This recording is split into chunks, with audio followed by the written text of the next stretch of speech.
Hello and welcome. My name is Mike Moore, and in this tutorial we're going to be learning dots. Now, just wait. If that looks a little bit out of your league or a little bit too weird, don't worry.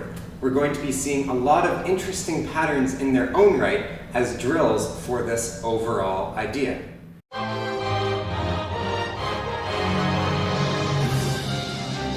The first thing to practice is making the top dot. So there's a particular grip for the top dot, and that is holding your hand something like this with your ring finger as the floor. What that means is when a ball comes into your hand, you're never going to miss the ball due to timing. I'm going to throw the ball, catch it as my hand is rising, and throw it as my hand is still rising. So it looks like this. You want to keep your elbow out a little more than normal. For this pattern, you want about a fist, maybe even a little more. And you want your hand to rise straight up. This is mostly the work of your shoulders and maybe even a little bit in your upper back. Once you've got the upper dot throw, you can start working on the lower dot throw. The grip for this is a little bit different. You want to make your hand into an OK type of sign, or an F in American Sign Language. And using these bottom three fingers, come down on the ball. When you catch it, your pointer finger and thumb should still be either touching or pretty close to touching. Something like that's fine. And your other three fingers should be around the ball. The important part is that the ball is not above your hand. Nothing like this. You want to keep the ball below the top of your hand. The reason for that is because as we go to catch the other ball, if the ball is above the hand, it's going to cause a lot of collisions. When you're practicing this, try putting a hand directly above the hand with the ball. Tap that hand. This is going to keep you from developing bad habits, like bringing your hand back, and maybe even worse, going into a claw-type grip. You practice that a lot until it's comfortable, and then of course, practice it on the other side.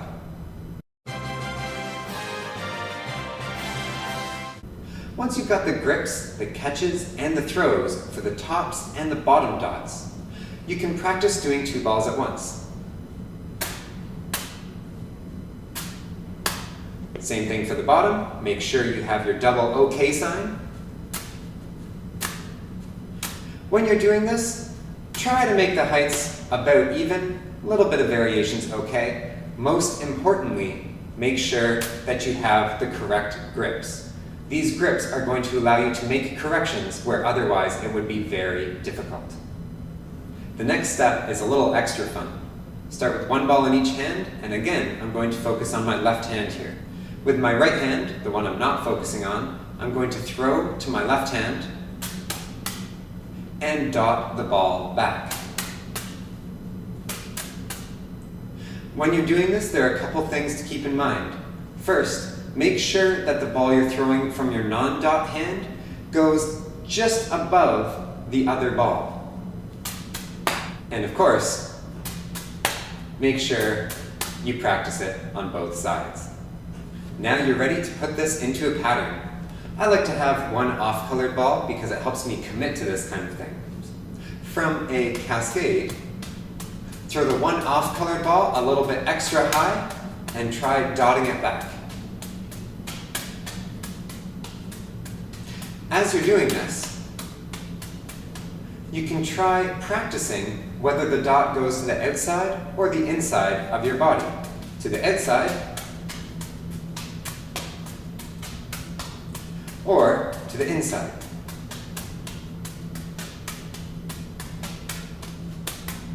These are going to train slightly different things. They're both very worth doing. Of course, make sure you practice on both sides of your body too. Now it's time to make the dots a little bit more continuous. So what I'm going to do is throw normal cascade throws with my right hand and dot every single left hand throw.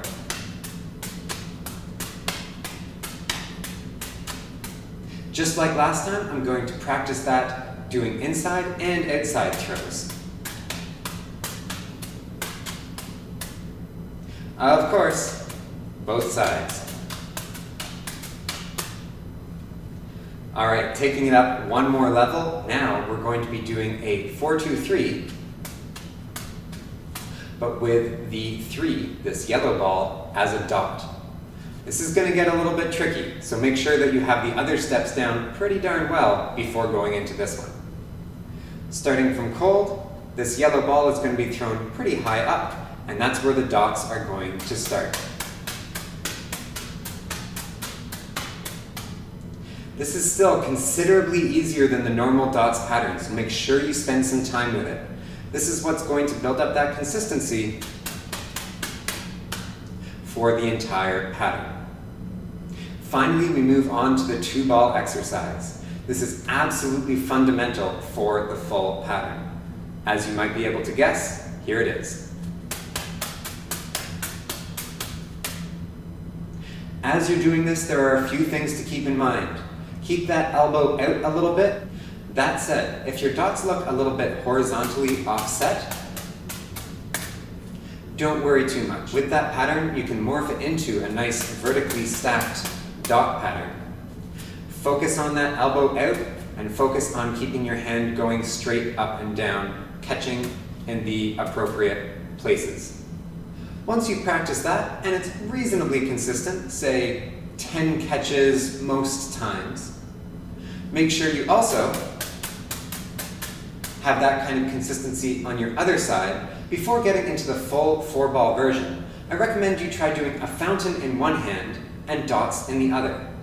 This should sync up very nicely, and it looks like this.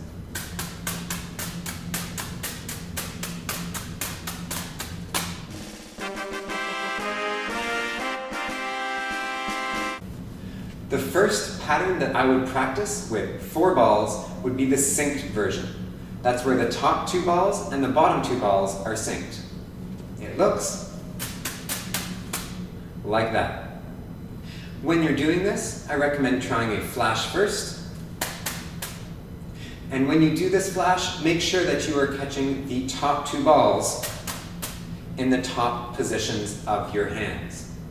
Once you can do a flash reasonably consistently, try going for a couple more. If you're having trouble with particular aspects of the pattern, go back and try some of the other drills again. Once you're getting reasonable runs of the synced version, there are a few others you can try. My personal favorite, and maybe the hardest one, is split synced, where the top left and the bottom right ball are synced, and therefore top right and bottom left as well. It looks like this. The other ones sound very cool and are actually non-ambidextrous. So you can have an async version where your left hand leads that's going to have a very slight difference in timing in your throws. Something like that will give you. For the other side, you lead with your right hand. And these are all very worth learning, especially if you want to continue on and do some, say, 5-ball versions of dots patterns. I hope you've enjoyed this tutorial, and I hope that you're going to give dots a try, even if maybe the final product might be out of reach at the moment. If you want to see some applications of dots and maybe some more advanced versions, click on the video on the screen now. Good luck, and thanks for watching.